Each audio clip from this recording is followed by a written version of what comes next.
Dragon Ball Online has a new game coming up. I am super excited about this. Let's talk about it. Apparently, now this is not being talked about a lot. Not a lot of people know about this, but hopefully this will spread the word. There is going to be a remake of the original Dragon Ball Online MMORPG that came out in 2010, and it's going to be ported in Unity, and it looks gorgeous. I think it's time for a little history lesson in 2 minutes tops. Dragon Ball Online, if you don't know what it is purely the predecessor of Dragon Ball Xenoverse. Dragon Ball Online is a pretty old school type MMORPG that came out in 2010. I was there right at the beginning, and it turns out it got cancelled after a few years, and instead they took some assets from the game and they took the story straight up from the game, embellished it, changed it up a bit, and they made Xenoverse instead, and it worked out pretty well for them. I think the game got cancelled because they were really stupid with the way they handled it, like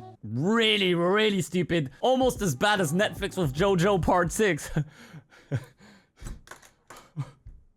Fun fact about Dragon Ball Online. When it came out in 2010, it was only available in Korea in the beginning. Now, to be able to play the game, you had to be Korean. But I still played the game. Now, this is not a story that I should really say in a YouTube video, but here goes, I guess. Who cares at this point? My channel's dead. To be able to play the game, you needed a KSSN, a Korean Social Security Number. So I went on Facebook as a kid, mind you, I was a child, okay? This was a long time ago. I went on Facebook and I just found as many people as I could that lived in Korea. And I started messaging them to give me their social security number.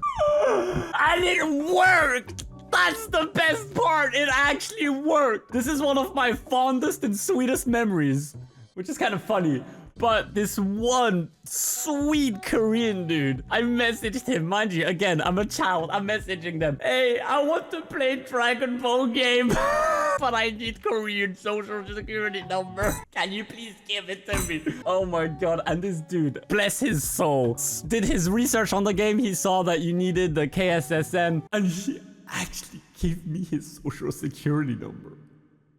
He gave it to me. He was like, sure, enjoy the game. He was so sweet. And so I managed to make an account for the Korean version of Dragon Ball Online right as it came out. I was there right at the beginning. And wow, that's to this day a story that blows my mind. Anyways, moving on. After that, I think in 2011, they had the Taiwanese port of the game, which everyone was jumping in. It had like some really cool features that the Korean version did not have, and most importantly, it was open, which means anyone could make an account, and as such there was a huge English community. There was an even bigger Spanish community, which always blew my mind. Anyways, I sold my Korean account because those were super rare, since you needed a social security number for it. I sold it for like millions of zennies, and I was super rich in the game. It was awesome. But then the game got cancelled, and I was there on the very last day. I had some acquaintances.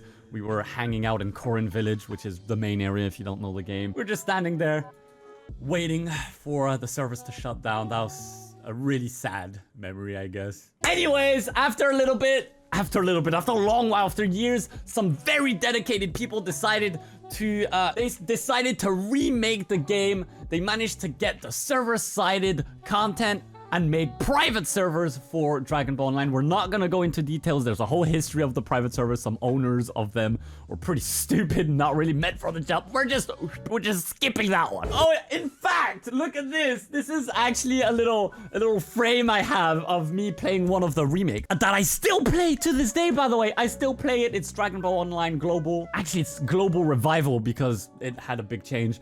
But that's me and a friend that got Super Saiyan for the first time, and we decided to print it as a little memory. It's really cool, isn't it? Anyways, as you can tell, probably I am a diehard Dragon Ball fan. It will be very difficult for you to find a human being that's a bigger fan than me of Dragon Ball. Now that's out of the way, let's talk about this amazing dude who's doing a port in Unity, completely revamping how the game looked. Hopefully you remember what the original Dragon Ball Online looked like. I mean, even then, it was not great, but today it's definitely dated. I still play, but It's dated. And now look at this, dude.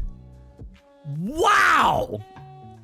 It's uncomparable. It's uncomparable. This is beautiful. Absolutely beautiful. Now, apparently, this I just learned recently, right before recording the video. The game, the remake, is actually for another private server that sadly I don't play, but I absolutely know of. Dragon Ball Online Universe Revelations. That's a different private server. I prefer Global Revival. But apparently, they're going to port this game into Unity. That's what this dude that's making the port works for Universe Revelations.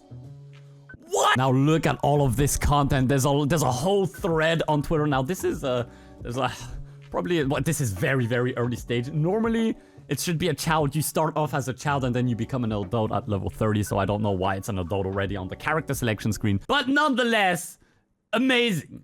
I am so excited. So as you can see that on this thread, we have the remakes of all the models. Very HD, very beautiful for all three classes, Namek, Human, and Majin. Oh, look at that Scouter. Oh my god, dude. Yes. All right, you have different geese here. You have the female model. They're even, oh my god, yes, they're going to get on the original sketch art, because when Dragon Ball Online came out, there was supposed to be a lot more content. There was supposed to be a Frieza class. There was supposed to be an engineer subclass for humans, like Boma. And apparently they're actually going to work on a whole class. Like, they're basically making a new game. It is basically just a new Dragon Ball game, and I cannot wait. Anyways, I just wanted to share my absolute gigantic hype for this remake of Dragon Ball Online. Are you excited for a 2022 version of the 2010 Dragon Ball Online MMORPG? I know I am. To this day, I still play MMORPGs. I played Dragon Ball Online Global Revival. I played Maple Story. I've been playing Maple Story since 2006, and I still do today. Are you excited? Let me know in the comments. I know this content is not JoJo, but come on, bro. Give me some slack here. I'm very excited about this personally. I'll be reading the comments, so I guess see you there and see you on my next video. Tell me if you want to see more content that's not about JoJo, and hopefully that's about Dragon Ball. I'd love to make Dragon Ball content.